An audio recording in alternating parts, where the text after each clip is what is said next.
Hi friends, இன்றைக்கி நம்ம big மாமா லூட்டி சமைக்க போகிற சமையல் என்னென்னா கொட்டை வச்சு ஒரு டிஷ்ஷாக சேஞ்ச் பண்ணலான்னு சொன்னேன் இல்லைங்களா லாஸ்ட் வீடியோவில். அது நான் இப்போ செய்ய போகிறேன். ஓகேங்களா? சிக்கனோட அந்த பலாக்கொட்டை வச்சு எப்படி செய்யுது சிக்கன் கிரேவி சுவையாக இருக்குங்க. செஞ்சு பார்ப்போமா? போகலாமா சமைக்க? அதுக்கு தேவையான பொருட்கள் சிக்கன், வேக வச்ச பலாக்கொட்டை, தேவையானது வெங்காயம் 4 வெங்காயம், 4 தக்காளி, கருவேப்பிலை, கொத்தமல்லி, இஞ்சி பூண்டு நான் இந்த மாதிரி குட்டி குட்டியாக சாப் செஞ்சு வச்சுருக்கிறேன்.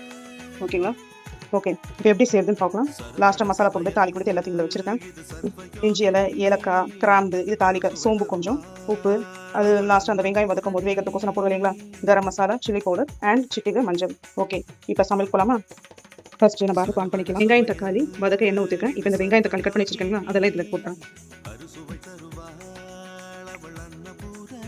இப்போ நான் இது வதக்கணும். இதில் நான் வதக்குறேன். வதக்கும் போது இதில் அதில் எடுத்து வச்சு இல்லைங்களா ஏலக்காய், கிராம்பு, அது இதில் போடுறேன். இதோங்க ஏலக்காய், கிராம்பு மிக்சர் போட்டுறேன். இது வந்து கூட கருவேப்பிலை போடுறேன், நல்ல வாசனையாக இருக்கும்.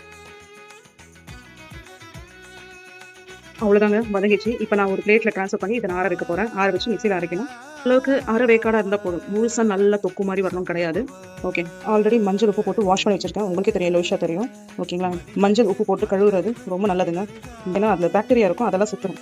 அதுக்கப்புறம் செய்கிறது தான் நமக்கு சேஃப். ஹாய்ங்க, அதுக்குள்ளே நம்ம வந்து தாளிக்க ஆரம்பிச்சிடலாம் சிக்கனை. அது வரைக்கும் அதை ஆறிட்டு இருக்கோம். ஓகே, போகலாம். நம்ம வதக்கணும் இல்லைங்களா, அந்த கடையிலே செய்யலாம். தேவையான அளவு எண்ணெய்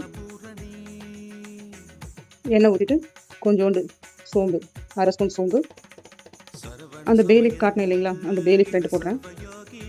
பார்த்தீங்கன்னா பேலீஃபும் சோம்பு நல்லா வதக்கிடுச்சு. இப்போ நான் இதில் சிக்கன் போடுறேன். கழுவி வச்சேன் சிக்கன் இதில் சேர்க்குறேன். ஏன் ஸ்டார்டிங் நம்ம வதக்கும் போது சிக்கன் போடுறோம்னா அதில் இருக்க ஒரு நீச்ச வாசனை ஒன்று வரும். அந்த நீச்ச வாசனை போகிறதுக்கோசம் தான் எண்ணெயில் நம்ம வதக்கணும். ஃபஸ்ட்டு எண்ணெயில் வதக்கி செஞ்சால் தான் சிக்கன் நல்லாயிருக்கும். அப்படியே பச்சையாக செஞ்சால் அந்த ஒரு வாசனை நல்லா இருக்காது. ஓகே, பார்த்தீங்கன்னா லைட்டாக வதக்கிடுச்சு. இதனோட நான் இந்த வேக வச்ச மொச்சையை இதில் போடுறேன். நான் இந்த மஞ்சள், garam masala, chilli powder, salt இருக்குல்ல, அதையும் போடுறேன். இப்போ நல்லா கிண்டணும். கொஞ்சம் கருவேப்பிலை, கொத்தமல்லி போடுறேன். இந்த கார்லிக் சாப் பண்ணி வச்சது, ஜிஞ்சர் கார்லிக் போட்டிருக்கேன்.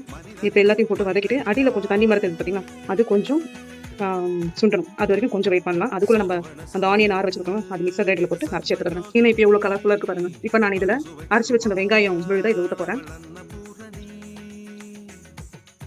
பேஸ்ட் ஊற்றிட்டேன். இப்போ நான் நல்லா கிளறி விட போகிறேன். நல்லா கொச்சிட்டு பார்த்தீங்கன்னா நல்லா கொச்சிருக்கு. இது நல்லா கருவேப்பிலை, கொத்தமல்லி போட்டு இப்போ நான் லிட்டு க்ளோஸ் பண்ணி ஒரு 10 மினிட்ஸ் வச்சுருவேன். அவ்வளோதாங்க, பலாக்கொட்டையோட chicken gravy finish. Super and delicious. சப்பாத்திக்கெல்லாம் அல்டிமேட்டாக இருக்கும். கர்ட் ரைஸ்க்கெல்லாம் ஒன்றும் சூப்பராக இருக்கும். நீங்கள் இந்த மாதிரி வீட்டில் செஞ்சு சாப்பிட்டு பார்த்துட்டு எப்படி இருக்குன்னு கமெண்ட்ஸ் போடுங்க. அண்டில் நெக்ஸ்ட் கண்டென்ட்டோட வர வரைக்கும் ஃப்ரம் பிக் மாமாஸ் கிச்சன்லேருந்து bye. Have a great day to all.